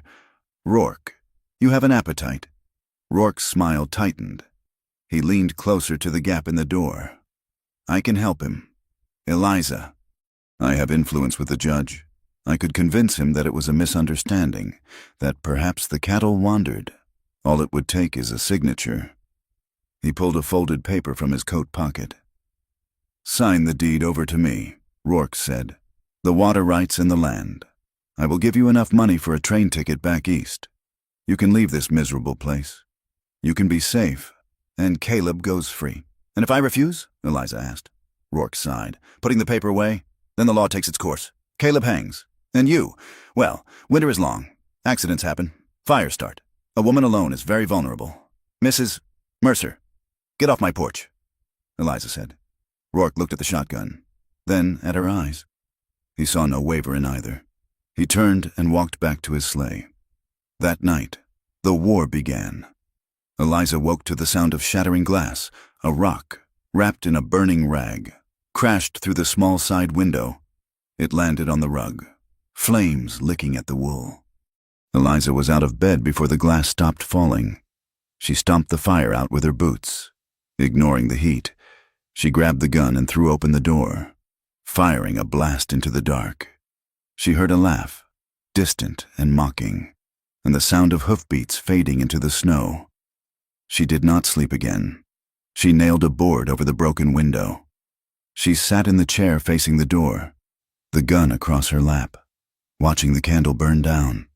They wanted to terrify her. They wanted her to run screaming to Rourke, begging for protection. They did not know her. They thought she was a city girl, soft and easily bruised. They did not know that she had already been broken once, and in the healing, she had grown back as sharp as a splinter. She began to carry the Colt revolver Cal kept in the drawer. She practiced with it behind the barn, firing at fence posts until the recoil no longer made her flinch. She learned to read the snow for tracks. She learned to sleep in snatches, one eye open, listening for the snap of a twig. She was not just surviving. She was hunting for a way out. On Sunday, Eliza harnessed the wagon. The snow was deep, but the road to town had been packed down by traffic. She drove into Granite Springs with her head high, the revolver tucked into her belt beneath her coat. She did not go to the mercantile. She went to the edge of town, to the shack where Martha the midwife lived. Martha opened the door, took one look at Eliza's face, and pulled her inside. "You look like death warmed over, girl," Martha said, pouring a cup of bitter chicory coffee. "They took him." Eliza said, "It is a frame." "I know," Martha said. "The whole town knows. But knowing and saying are two different things. Rourke owns the sheriff. He owns the saloon. He owns half the council. I need proof," Eliza said. Martha shook her head. "Proof implies a court that cares for truth. We don't have one of those." "I need a witness," Eliza insisted. "Someone who saw them move the cattle. Someone who knows the deal Rourke made with Brady." Martha hesitated. She looked out the window, checking for listening ears. "Go see Thomas," she said softly. "The swamper at the Golden Steer. He hears things. People think he is simple, so they talk in front of him like he is a piece of furniture. But Thomas remembers." Eliza found Thomas in the alley behind the saloon, shivering as he chopped wood for the stoves. When he saw her, he ducked his head, ashamed of his twisted back and his poverty. "Thomas," Eliza said gently. "Mrs. Mercer," he stammered. I'm sorry about Cal. He was always kind to me. He gave me $1 once, just for holding his horse." Eliza stepped closer. "Thomas, did you hear anything? About the cattle? About Rourke?" Thomas looked around, his eyes wide with fear. "If I say, the sheriff will whip me." "He has done it before." Eliza took his rough hand in hers. She pulled off her glove so he could feel the warmth of her skin. "If Cal hangs, Thomas, Rourke wins. And if Rourke wins, no one is safe. Not me, not you. Thomas swallowed hard. He looked at her hand, then at her face. I was cleaning the office. He whispered, "The sheriff's office, Mr." Rourke was there. He gave the sheriff a pouch. Gold. I heard the clink. He said the cattle were moved on Tuesday night by the Crouch brothers. He said to wait until the snow covered the tracks before riding out. Eliza felt a surge of triumph, cold and sharp. "Will you tell the judge?" she asked. Thomas shrank back. "The judge drinks with Rourke. Misses. Mercer, he won't listen to a cripple." Eliza nodded. She knew he was right. Legal justice was a fantasy. She needed something else. She needed leverage. She went to the small church at the end of the street. The Reverend Josiah Hale was a new man, young and thin, with eyes that burned with the uncomfortable fire of true belief. He had not yet been bought. Eliza told him everything. She told him about the bribe. She told him about Thomas. She told him about the burning rag.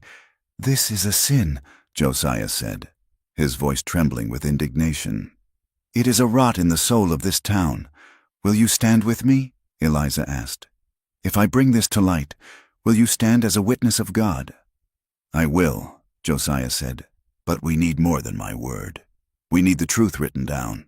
Eliza went to the jail. Sheriff Brady was sitting at his desk, feet up, whittling a stick. He smirked when he saw her. "Visiting hours are over," he said. "I have a right to see my husband." Eliza said, "Or do you intend to deny a prisoner his rights in front of the Reverend?" She gestured to the window, where Josiah stood visibly on the boardwalk, a Bible in his hand. Brady scowled. He spat into the spittoon and grabbed a ring of keys. 5 minutes, he growled.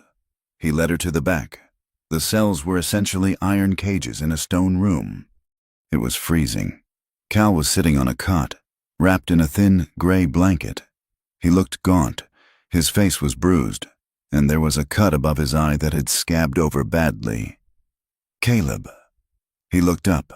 The relief in his eyes was so intense it nearly buckled her knees. He rushed to the bars. "Eliza, are you hurt? Did they hurt you?" "I am fine," she said, reaching through the bars to touch his face. Her fingers traced the bruise. "I am holding the claim. You shouldn't be here," Cal said, gripping her hand. "It isn't safe. Rourke? I know about Rourke." Eliza said, "I know about the bribe. Thomas told me." Cal's eyes widened. "Thomas? That boy will get himself killed. He is brave." Eliza said, "Braver than most." She pressed her forehead against the cold iron bars. They were so close, yet separated by an unyielding barrier. The smell of the jail, damp stone, unwashed bodies, and fear was overwhelming. "Caleb," she whispered, "I have to tell you something." "Not now," Cal said. "We don't have time." "I have to?" she insisted. "Because they are using my past against us. Rourke knows I ran. He is saying I am a criminal." "Let him talk," Cal said. "No," Eliza said. "You need to know. The man I ran from, his name was Arthur Vane. He was not just a man. He was a monster who thought he was a gentleman." She took a breath, the cold air stinging her lungs. "I didn't steal jewelry. Caleb, I stole myself back. He cornered me. He put his hands on me and told me I belonged to him because he had money and I had nothing. I took a knife from the supper tray. I cut his face. I wanted to leave a mark on him so the world would know he wasn't perfect." She looked at Cal, searching for judgment. She looked for the flinch she had seen in so many other men when she showed her sharpness. "I am not a thief," she said. "But I am violent. I did it, and I am not sorry." Cal looked at her. He did not pull his hand away. He tightened his grip. "You did what you had to do," he said. His voice was low, vibrating with a quiet, terrible anger. Not at her, but for her. "You defended your life. That isn't a sin. Eliza, that is justice." "But I brought this on you," she said, a tear finally escaping, freezing on her cheek. "If I hadn't come, Rourke would just be a greedy neighbor. Now he has a weapon. He calls me immoral. He uses my shame to justify framing you." "You have no shame," Cal said firmly. "You hear me? You have no shame. You are the finest thing in this wretched territory. If they come for you, they come through me. I am afraid." "Caleb," she whispered. "I know," he said. "I am too, but we are right, and that has to matter." Sheriff Brady banged on the door. "Time's up." They clung to each other for one desperate second, fingers interlaced, pouring all their fear and love into the touch. Then Cal pulled back. "Keep the gun close," he said. "Always," she replied. When Eliza stepped out of the jail, a man was waiting for her. He was standing by her wagon, smoking a thin cheroot. It was the man from the stagecoach. "The fixer, Mr. Sivney, Mrs. Mercer," he said, tipping his bowler hat. "Or should I say, Miss Hart?" Eliza stopped. She put her hand on the revolver beneath her coat. "Mr. Sivney," she said. "You know me. Good. Saves time." He flicked the ash from his smoke. "I have a proposition. Eliza, Mr. Vane is unhappy about the scar, but he is a pragmatic man. He wants you back in Chicago to answer for the assault. However, I look at this town, at this snow, and I think perhaps there is a simpler way." He reached into his pocket. Eliza tensed, drawing the hammer back on the revolver, but he only pulled out a train ticket. "One way to New York," he said, "and $500 in cash." He held it out. "You leave today. You disappear. You go east, far away from Arthur Vane and Silas Rourke. You start over." "And Caleb?" Eliza asked. "Caleb goes to prison for rustling." Sivney said, 5 years, maybe 10. "But he lives. If you stay." "Rourke is losing patience. He intends to burn you out. And Arthur wants a trial, a public one." Eliza looked at the ticket. It was freedom. It was an escape from the biting cold, the fear, the constant struggle to survive. She could go to New York. She could be anonymous again. She could sleep in a room where the wind didn't scream. She looked at the jailhouse. She thought of Cal's hand gripping hers. She thought of the bed he had built, sanding the wood until his fingers bled. She thought of the way he had looked at her when she confessed her violence, not with disgust, but with pride. Running meant agreeing with the world. It meant agreeing that she was disposable, that she was prey, that she deserved nothing but what she could steal. Running meant leaving the only man who had ever seen her as a human being. Eliza reached out. She took the ticket. Sivney smiled. "Smart girl." Eliza tore the ticket in half. Then she tore it again. She let the pieces flutter down into the mud and snow. "You tell Arthur Vane he can keep his scar," Eliza said, her voice ringing clear in the frozen street. "And you tell Silas Rourke that if he wants my land, he will have to kill me for it, because I am not going anywhere." Sivney's smile vanished. He looked at her with a cold, flat calculation. "You are making a mistake, Miss Hart, a fatal one." "My name is Mrs. Mercer," Eliza said. She climbed into the wagon. She did not look back. She snapped the reins, and the horses surged forward, pulling her away from the easy exit and back toward the storm, back to the empty cabin, and back to the fight that would decide whether they lived or died. The hearing was held in the back room of the Golden Steer Saloon, the only space in Granite Springs large enough to hold the spectacle. The air was thick with the smell of stale tobacco, wet wool, and the nervous sweat of a town that knew it was about to witness a hanging disguised as a legal proceeding. Judge Egan sat behind a table that had been scrubbed of beer stains for the occasion. He was a man with a face like a collapsed pudding, weary and pliable, brought in from the county seat on Rourke's dime. To his right sat Sheriff Brady, looking smug and polished, his badge catching the light of the kerosene lamps. To the left sat Caleb Mercer, his wrists still in iron cuffs, his face bruised and pale, but his eyes burning with a cold. Steady fire. The room was packed. Men stood shoulder to shoulder along the walls. Women, who usually avoided the saloon as a den of iniquity, crowded near the door, their curiosity overcoming their propriety. Silas Rourke sat in the front row, legs crossed, picking lint from his trousers. He looked bored. He looked like a man who had already read the last page of the book and knew exactly how it ended. Sheriff Brady stood up, hooking his thumbs into his gun belt. Your Honor, he began, his voice booming for the crowd. The facts are simple. We found 3 head of Miller's cattle in the Mercer pasture. The brands were altered, clumsily, I might add. It is a clear case of rustling by a man desperate for money.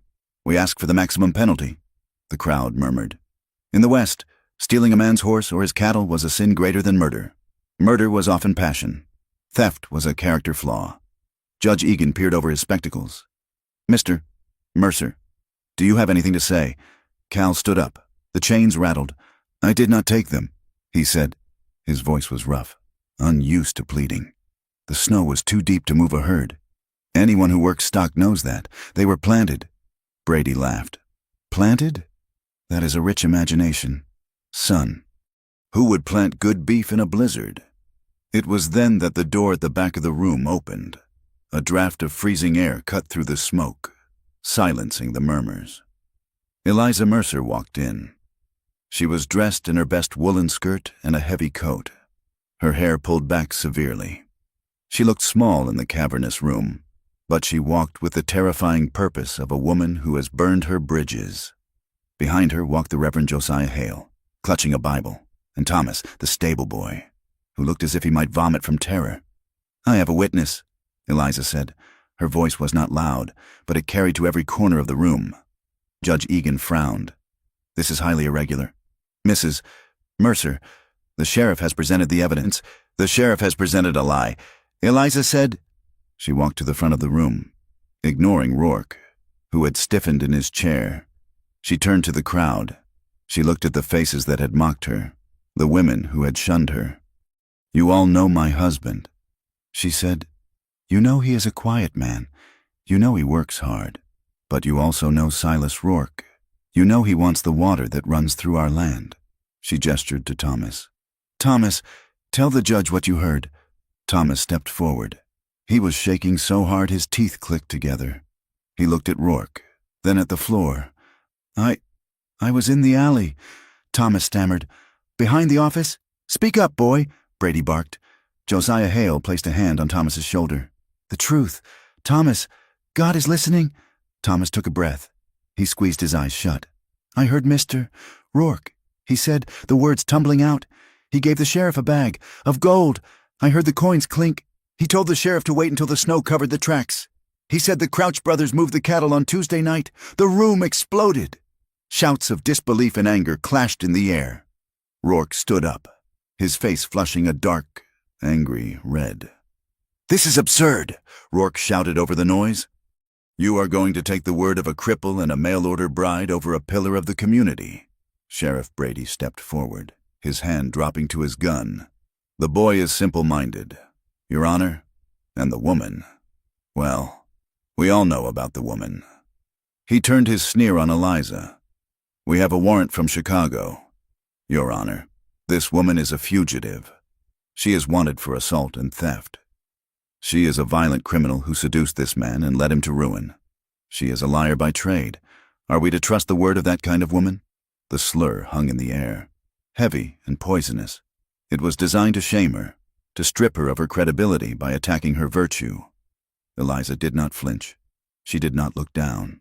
She stepped closer to Brady until she was within arm's reach. I am a fugitive, she said clearly. The crowd went silent. I ran from a man who thought his money gave him the right to own me. I cut him to save myself. If that makes me a criminal, then I am one, but I am not a liar. And I am not a thief, she turned to the judge. My past is not on trial here. Judge, your sheriff's integrity is... Look at his face. Look at Mr. Rourke. They are afraid. Because a stable boy told the truth. Judge Egan looked at the crowd. He saw the doubt in the eyes of the ranchers. He saw the Reverend standing like an avenging angel. He saw the mood shifting from a lynching to a riot. He was a corrupt man, but he was also a survivor. Dismissed, Egan muttered, banging his gavel. Insufficient evidence. Release the prisoner. It was not justice. It was a panicked retreat. Brady turned purple. You can't just... I said release him, Egan snapped. Get him out of here before this town tears itself apart. A deputy unlocked Cal's cuffs. Cal rubbed his wrists, looking at Eliza. He did not smile. He knew, and she knew, that this was not a victory. It was merely a delay. Rourke pushed his way through the crowd, stopping in front of Cal and Eliza. His veneer of politeness was gone, replaced by a cold, reptilian hatred. "You think this is over?" Rourke hissed. "You think you can embarrass me in my own town? Go home." "Silas," Cal said, stepping between Rourke and Eliza. Rourke laughed, a low, ugly sound. "You don't have a home? Mercer, you have a grave. You just haven't climbed into it yet." He stormed out, the sheriff trailing behind him like a whipped dog. Cal took Eliza's arm. "We have to go, now." They hurried out of the saloon, gathering Thomas and the Reverend. "You cannot stay in town." Cal told Thomas, "It isn't safe. I have nowhere to go." Thomas whispered. "Come with us," Eliza said. "We have the wagon." "No," Thomas said, shaking his head. I will hide in the church cellar. Reverend Hale said I could." "They won't look there. Go." Cal said, "Run." The ride back to the cabin was a gauntlet of tension. The wind had picked up again, driving snow across the road in blinding sheets.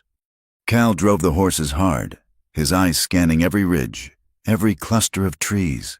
They made it to the claim as the sun was bleeding out on the horizon, painting the snow in shades of violet and gray. The cabin stood dark and cold, the board over the broken window a stark reminder of the violence that had already touched them. They unhitched the horses and brought them into the barn, barring the door from the inside. They carried the guns into the house. "They won't wait," Cal said, checking the load in his Winchester rifle. "Rourke is humiliated. He won't let the sun rise on this." Eliza was melting snow on the stove for coffee. Her hands were steady, but her heart was beating a frantic rhythm against her ribs. "How many?" she asked. "Rourke, Brady, the Crouch brothers, maybe 2 or 3 hired guns. 6 men, maybe 7. We have 2 guns," Eliza said, "and 20 rounds of ammunition." Cal looked at her. The firelight cast deep shadows on his face. He looked older than his 29 years. "Eliza, if they breach the door—" "I know," she said. "I saved the last one for myself." Cal crossed the room and pulled her into him. It was a desperate embrace, fierce and terrified. He buried his face in her neck, breathing in the scent of her skin, trying to memorize her. "I am sorry," he whispered. "I brought you into this hell. You brought me home." "Caleb," she said, pulling back to look at him. "I chose this. I choose you." They did not have long to wait. 2 hours after dark, the wind brought a sound that was not nature. It was the heavy thud of hooves on frozen earth. Cal doused the lamp. The cabin plunged into darkness, save for the red glow of the stove vents. He moved to the window, peering through the crack in the shutter. "They are here," he said softly. A voice called out from the darkness. It was Brady. "Mercer, come out. We have a warrant for the woman. Don't make us burn you out." Cal smashed the glass of the window with the butt of his rifle and fired. The shot cracked like a whip in the cold air. A yelp of surprise answered him. "That's your answer," Cal shouted. The response was a volley of gunfire that chewed into the logs of the cabin. Bullets thudded against the wood, sending splinters flying into the room. Eliza crouched behind the overturned table, the revolver gripped in both hands. "Watch the back," Cal yelled, working the lever of his rifle. Eliza scrambled to the rear of the cabin. There was no window there, but there was a small ventilation hatch near the roof. She stood on a chair and peered out. She saw a shadow moving against the white snow. A man carrying a torch. "Fire!" she screamed. She aimed the revolver through the hatch and pulled the trigger. The gun kicked hard, the flash blinding her for a second. The man outside shouted and dropped the torch. It hissed into the snow, but another shadow was moving. They held them off for an hour. The cabin filled with the acrid smell of gunpowder and the dust shaken from the rafters. The cold poured in through the broken window, freezing the sweat on their skin. Then, the shooting stopped. The silence was sudden and terrifying. It was the heavy, suffocating silence of the plains. "Are they reloading?" Eliza whispered, her ears ringing. "I don't know," Cal said. He wiped blood from his cheek where a splinter had cut him. Then, a sound cut through the wind, a scream, Not of anger, but of pure, high-pitched agony. It came from the yard. "Help me! Please, God, help me!" It was Thomas. Cal froze. "Thomas?" Eliza scrambled to the window. In the pale moonlight reflecting off the snow, she saw a shape writhing on the ground near the gate. It was the boy. Rourke's men had found him. They had dragged him here. "He's bait!" Cal hissed. "They want us to come out! Help me!" Thomas shrieked again. "They broke my legs! Caleb!" The sound tore through Cal. This boy who had saved them, who had stood up in the saloon and told the truth, was being tortured in the snow to draw them out. "I have to go," Cal said. He stood up, his eyes wild. "No," Eliza grabbed his arm. "It is a trap. Caleb, they will cut you down the moment you step on the porch. I can't let him die like that," Cal shouted, struggling against her grip. Eliza slammed him back against the wall, her small hands bunched in his coat.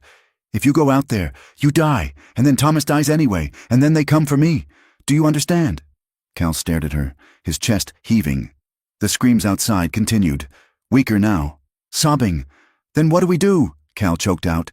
"We shoot the lights out," Eliza said, her voice hard as iron. "We make it dark, and we wait for them to make a mistake." But they didn't have to wait. A gunshot rang out from the darkness, distinct, closer to the boy. The screaming stopped abruptly. The silence returned. "He's gone," Cal whispered. The horror in his voice was absolute. "They killed him, just to show us they could." The brutality of it, the senseless, casual cruelty, broke something in the night. The attackers had overplayed their hand. They had expected fear. They had created a monster. Cal sank to the floor, the rifle slipping from his hands. He put his head in his knees. A sound torn from his throat, a dry, ragged sob, filled the room. Eliza did not cry. She felt a coldness settle into her marrow that had nothing to do with the winter. She crawled to Cal. She wrapped her arms around him, rocking him as the wind howled outside. They held each other in the dark, surrounded by the wreckage of their home. This was their intimacy now, not soft words or gentle touches, but the fierce, bloody clinging of two survivors on a life raft. It was a refuge, yes, but it was also a rebellion. By refusing to break, by refusing to turn on each other, they were defying the cruelty that demanded their submission. When dawn broke, the world was gray and silent. The attackers had withdrawn, likely to warm themselves and regroup for a final assault. Cal stood up. He walked to the door and unbarred it. "Caleb?" Eliza asked. He did not answer. He walked out onto the porch. He walked through the snow to the gate. Thomas lay there. He was small in the drift, his body twisted, a single bullet hole in his chest. His eyes were open, staring at the sky. Cal knelt. He closed the boy's eyes. He picked him up. Thomas weighed almost nothing, a bundle of rags and bone. Cal carried him back to the cabin. He laid him on the porch. Then he went to the barn and began to hitch the horses to the wagon. Eliza came out. She saw his face. It was a mask of granite. There was no fear left in it. There was only a terrible, focused clarity. "What are you doing?" she asked. "I am taking him to town," Cal said. "They will kill you. Let them try," Cal said. He did not raise his voice. "I am done hiding. Eliza."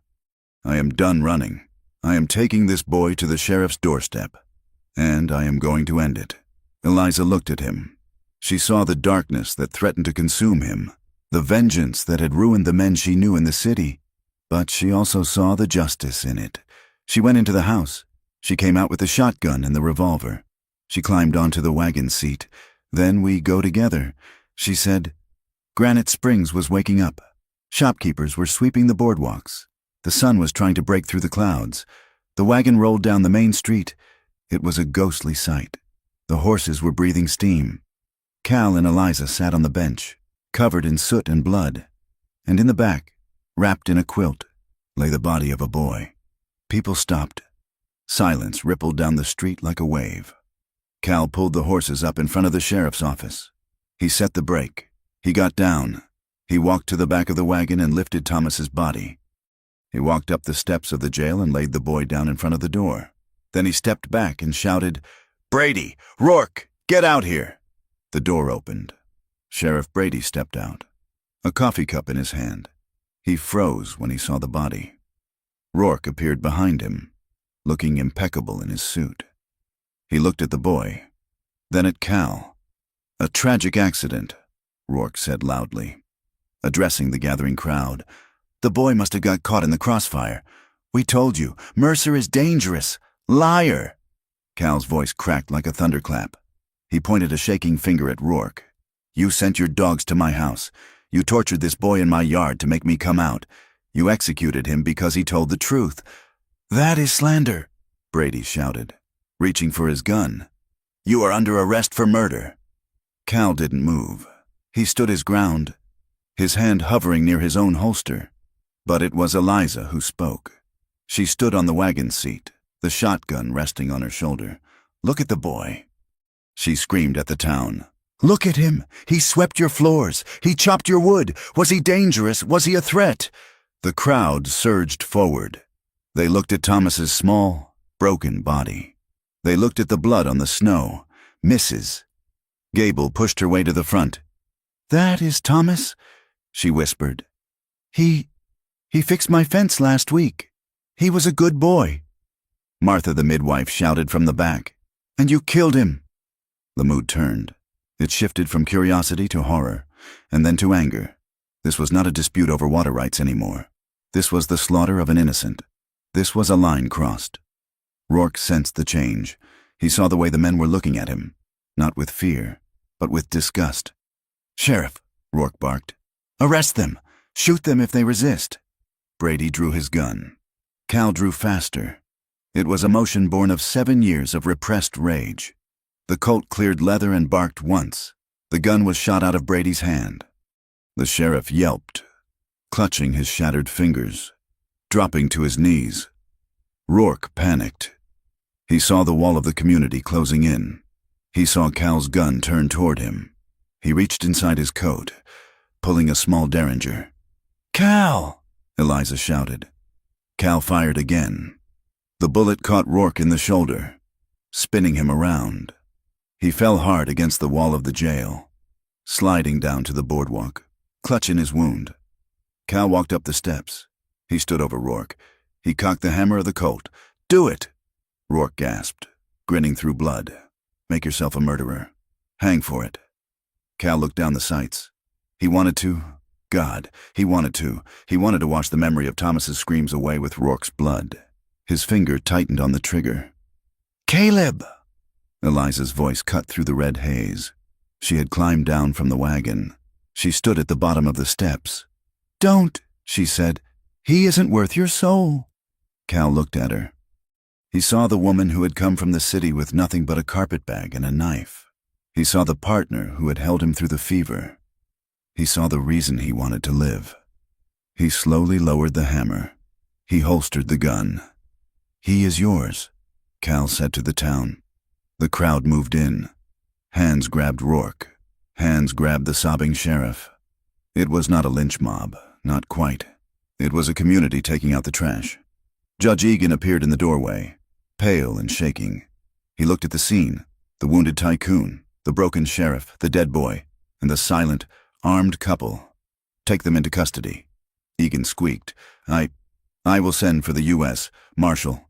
It was imperfect justice. Rourke would likely hire expensive lawyers. Brady might survive his hand.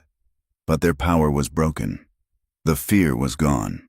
The spell they had cast over Granite Springs had been shattered by the body of a boy and the courage of a poor homesteader. They buried Thomas 3 days later on a small hill overlooking the valley. The ground was frozen, so they piled stones over the grave. Reverend Hale read the scripture, his voice thin in the wind. Almost the whole town came. They stood in the cold, heads bowed. "Mrs." Gable cried. "Mr. Henderson," the shopkeeper, looked at his boots, ashamed. Cal and Eliza stood apart. They held hands, their grip tight. They were changed. Cal walked with a permanent limp now, the cold settling deep into his mended leg. His face was lined, the youth finally and completely eroded. He looked like the land itself, hard, weathered, and enduring. Eliza had lost the softness of her city skin. Her eyes were older. She scanned the horizon not with fear, but with vigilance. She stood differently, grounded, weight distributed, ready to move or fight. After the service, people tried to speak to them. They offered apologies, casseroles, help with the barn roof. Cal nodded, polite but distant. Eliza thanked them, but her smile did not reach her eyes. They accepted the peace, but they would not forget the war. They rode back to the cabin in silence. The sun was setting, casting long purple shadows across the snow. The cabin was battered, the logs scarred by bullets, the window boarded up, but smoke curled from the chimney. Cal stopped the wagon. He looked at the house. "It needs work," he said. "We have time," Eliza said. She touched his arm. He looked at her. "We survived. Caleb, we did," he said. He helped her down. They walked to the porch, stepping over the dark stain where Thomas had lain. They would scrub it later. For now, it was a reminder. Cal opened the door. The warmth of the stove rushed out to meet them. They stepped inside and closed the door against the wind. They were older. They were scarred. They were no longer the poor cowboy and the mail-order bride who had been the punchline of a joke. They were the Mercers. And as they unbuttoned their coats and moved to light the lamp, the west outside howled and clawed at the walls, finding no way in. The thaw did not arrive as a trumpet blast of warmth, but as a slow, weeping surrender of the ice. For weeks, the high plains were a landscape of gray slush and mud that sucked the boots off a man's feet. The creek, which had been a silent ribbon of white for months, broke its throat open and roared with meltwater, carrying chunks of ice the size of wagon wheels downstream. It was April of 1885. The violence of the winter had receded, leaving behind a world that felt tender and bruised. The air smelled of wet earth, rotting leaves, and the sharp, green scent of new grass pushing up through the debris of the storm. Caleb Mercer stood on the porch of the cabin, a hammer in his hand. The wood beneath his boots was scarred with bullet holes, dark pockmarks that told the story of the night they had nearly died. He did not sand them away. He left them there, not as a shrine to the fear, but as a map of what they had survived. He was thinner. The winter had taken the last of the softness from him, leaving only bone and sinew. His leg, broken the previous autumn, still ached when the pressure changed, a dull throb that would likely walk with him to his grave. But his eyes were different. The hunted look was gone. In its place was a quiet, steady light, like a lantern burning in a windless room. He stepped off the porch, his boots squelching in the mud. He walked to the corral. The fence had been partially torn down during the siege, rails splintered by gunfire or dragged away for firewood. He picked up a fresh pine pole, stripped of its bark, and hoisted it onto his shoulder. Eliza was in the garden. She was wearing a dress of calico that had been patched 3 times at the hem. Her boots were caked with mud, and her hands were brown with soil. She was planting peas, pressing the wrinkled seeds into the cold, wet ground with a faith that defied logic. She looked up as Cal passed. She did not smile, not a wide, beaming smile. Those were for people who had not seen what they had seen. Instead, she offered him a look of profound, quiet recognition. It was a look that said, "I see you. You are here. We are still standing." "Coffee is on," she said, her voice carrying easily in the still air. "I will finish this rail," Cal said. "Then I will come in. Don't work until you drop, Caleb. The fence will wait. The fence will wait." Cal agreed, "But the cows won't." He watched her for a moment. She went back to the soil, her movements efficient and strong. She was no longer the frightened girl from the train station, clutching a carpet bag and looking for an exit. She was part of the land now.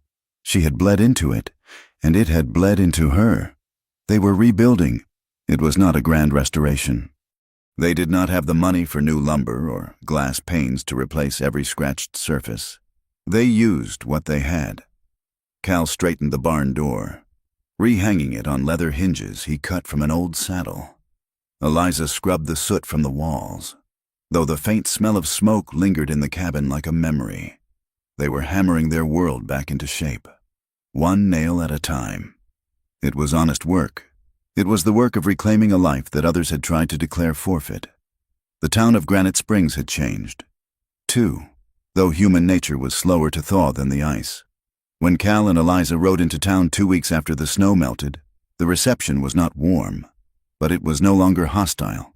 The fear that Silas Rourke had cultivated, the idea that Cal was a dangerous drifter and Eliza a fallen woman, had evaporated in the face of the truth.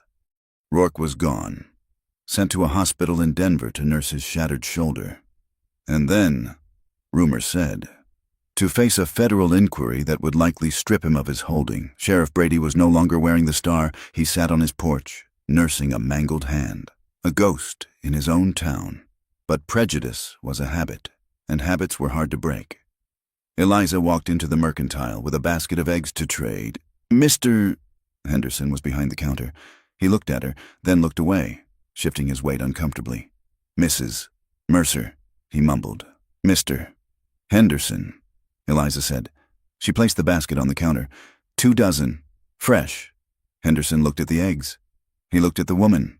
He remembered the way he had denied her change. He remembered the way he had laughed when Rourke made jokes about her virtue. He cleared his throat. It sounded like dry leaves rattling. I can offer you 40 cents a dozen, he said. The going rate is 25. Eliza said, I know. Henderson said. He looked her in the eye for the first time. It was a fleeting, terrified glance, but it was there. Call it a premium. For quality. Eliza looked at him. She saw the shame sitting on his shoulders. She could have thrown it back in his face. She could have demanded an apology. But she knew that for a man like Henderson, admitting the price was wrong was as close as he would ever get to admitting the sin was his. 30 cents, Eliza said. I do not want charity. Mr. Henderson, I want fairness. Henderson blinked. He nodded slowly. 30 cents. As she left the store, she passed Mrs. Gable. The widow stopped. She looked at Eliza's coat, which was clean but threadbare. Mrs. Mercer, the widow said. Mrs. Gable. My fence, the widow said, staring at a point over Eliza's shoulder. The one Thomas fixed. The frost heaved a post. I cannot lift it. I will tell Caleb. Eliza said, he will come by on Tuesday. Thank you, Mrs. Gable said. And then, in a voice so low, Eliza almost missed it. He was a good boy. Thomas, he was, Eliza said. That was the victory. Not a parade, not a public declaration of innocence, but the slow, grinding shift of a town forced to look at its own ugliness and blink. Some people still crossed the street to avoid them. Some still whispered that a woman who could shoot a man was unnatural, but they whispered it with fear now. Not contempt, they respected the steel, even if they did not understand the forge it came from. Cal felt the change internally. For 7 years, his sleep had been a landscape of drowning horses and muddy rivers, a replay of the moment he had hesitated and a boy had died. But now, when he closed his eyes, he saw Thomas. It was a different kind of pain, sharp and clean, devoid of the paralyzing guilt. He had not hesitated with Thomas. He had carried him. He had stood up. He found himself laughing at odd moments. It was a rusty sound, surprising him as much as it surprised the horses. One evening, he was watching Eliza try to wrestle a stubborn sheet onto the clothesline in a high wind. The wet fabric whipped around her, wrapping her like a mummy. She fought it, sputtering, her hair flying in her face. Cal leaned against the porch post and chuckled. You find this amusing, Mr. Mercer? Eliza called out, struggling to free her arm. I find it inspiring, Cal said, grinning. It is a battle of wills. I have my money on the sheet. Eliza stopped fighting. She stood there, wrapped in white cotton, and looked at him. She saw the crinkles at the corners of his eyes. She saw the way his shoulders had dropped from their perpetual defensive hunch. You are laughing, she said. Cal shrugged. I reckon I am. It is a good sound, she said. She freed herself and pinned the sheet with a savage snap. Cal walked out to her. He took the next sheet from the basket. Allow me, he said. I have experience wrangling things that do not want to be caught. They worked together, pinning the laundry in the wind. It was such an ordinary thing.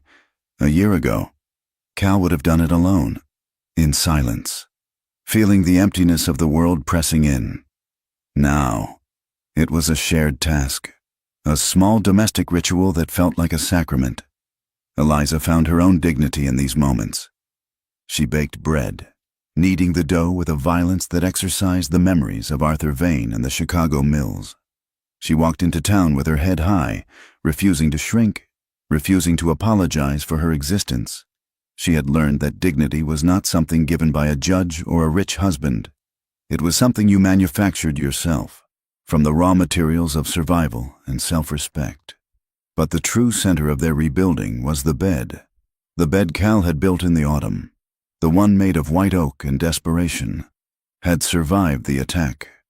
It stood in the corner of the cabin, unshaken. But it was unfinished. The wood was smooth, but it lacked the final touches Cal had promised. On a rainy Sunday, when the fields were too wet to work, Cal took a tin of beeswax and a soft cloth. He sat by the bed and began to polish the wood. Eliza sat nearby, mending a sock. She watched him work. The smell of the wax was sweet and earthy. "It is a good bed," she said. "It is strong," Cal said. He rubbed the wood in slow, rhythmic circles. "But it needs to be finished. I want it to last. I want our children to know this was built with care." Eliza's needle stopped. She looked at him. The word hung in the air, heavy with promise. Children. It was a future he had never dared to speak of before. Cal looked up. He stopped polishing. He said, his voice dropping, "If that is something, it is," Eliza said softly. She put the mending down. She walked over to the bed.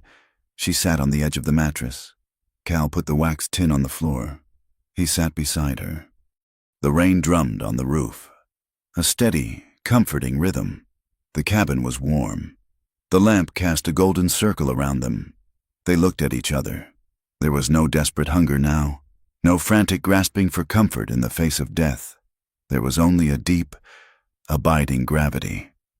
"I used to hate this room," Cal said. "I used to hate the silence." "And now?" Eliza asked. "Now it is the only place in the world I want to be, because you are in it." He reached out and touched her face. His hand was rough, scarred, and stained with work. It was the hand of a man who could build a fence, break a horse, and kill a tyrant. But on her skin, it was gentle. Eliza turned her face into his palm. She closed her eyes. "I am not afraid anymore." "Caleb," she whispered. "Not of the dark, not of the quiet, and not of wanting you." Cal leaned in. He kissed her. It was slow. It was deliberate. It was a claiming, not of ownership, but of partnership. It was an acknowledgement that they had walked through the fire and come out the other side, not as ash, but as steel. They lay back on the bed. The oak frame held them without a creak. It was solid. It was silent. It was a fortress they had built from shame and turned into a sanctuary. In the intimacy of that afternoon, while the rain washed the world clean outside, they found a joy that needed no apology. It was not the frantic coupling of animals trying to survive. It was the deliberate, beautiful union of two people who had looked death in the face and chosen life. Their desire was not dirty. It was proof. It was the ultimate defiance against a world that had tried to crush them. They were alive. They were together. And they were home. The final test came in late May. The grass was knee-high, a lush, vibrant green that rippled under the wind like the sea. The wildflowers were blooming, blue flax and Indian paintbrush, painting the hills in riots of color. Cal and Eliza were sitting on the porch as the sun went down. The work of the day was done. The horses were fed. The garden was watered. A figure appeared on the road. It was not a neighbor. It was not a merchant. It was a walker. As the figure got closer, they saw it was a girl. She could not have been more than 14. She was dressed in rags that had once been a dress. Her shoes were wrapped in burlap. She walked with a limp, her head down, carrying a small bundle tied with string. She stopped at the gate. She looked at the cabin. She looked at the man and woman sitting on the porch. She looked ready to run. She looked like a cornered animal, expecting a stone or a curse. Cal and Eliza exchanged a look. In that glance, 1,000 words passed between them. They remembered the train station. They remembered the laughter of the Crouch brothers. They remembered Thomas, shivering in the alley. They remembered the cold, hollow ache of being alone and disregarded. They could have sent her away. They had barely enough for themselves. The winter had drained their stores. A mouth to feed was a burden. But the West had not made them cruel. It had made them spacious. Eliza stood up. She walked down the steps. She walked to the gate. The girl flinched. She took a half-step back, her eyes wide and terrified. "I ain't begging," the girl said, her voice raspy with dust. "I can work. I can scrub. I just need water." Eliza opened the gate. "What is your name?" Eliza asked. "Sarah," the girl whispered. "Well, Sarah," Eliza said, "we have water, and we have stew. It is rabbit, and it is hot." The girl stared at her. You would let me eat?" "I would," Eliza said. She reached out her hand. "Come inside." The girl looked at the hand. She looked at Cal, who had stood up and was watching with a quiet nod. She looked at the open door of the cabin, where the warm yellow light spilled out into the blue twilight. She took Eliza's hand. They walked up the path together. Cal held the door open.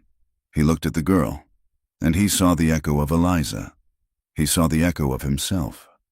"Welcome," Cal said. Sarah walked into the cabin. She looked at the sturdy table.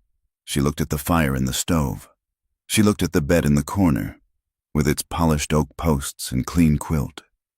She began to cry, silent, shaking sobs of relief. Eliza guided her to a chair. She ladled a bowl of stew. She cut a slice of the bread she had baked that morning. Cal sat opposite them. He watched his wife feeding the stranger. He felt a swelling in his chest that was painful in its sweetness. This was their place in the West. They had not claimed it with a deed or a gun, though they had those things. They had claimed it with this, with the refusal to close the door, with the decision that their suffering would not make them hard, but would make them a shelter for others who suffered. They were not rich. They would never be the cattle barons who ruled the territory. They would always have to fight the wind and the drought and the frost. But they had won. Night fell fully over the high plains. The wind kicked up, rustling the grass, singing its old, lonely song through the wires of the fence. The stars came out, hard and bright diamonds scattered across the infinite black velvet of the sky. To a hawk flying overhead, the land was a vast emptiness, a sea of darkness stretching from horizon to horizon.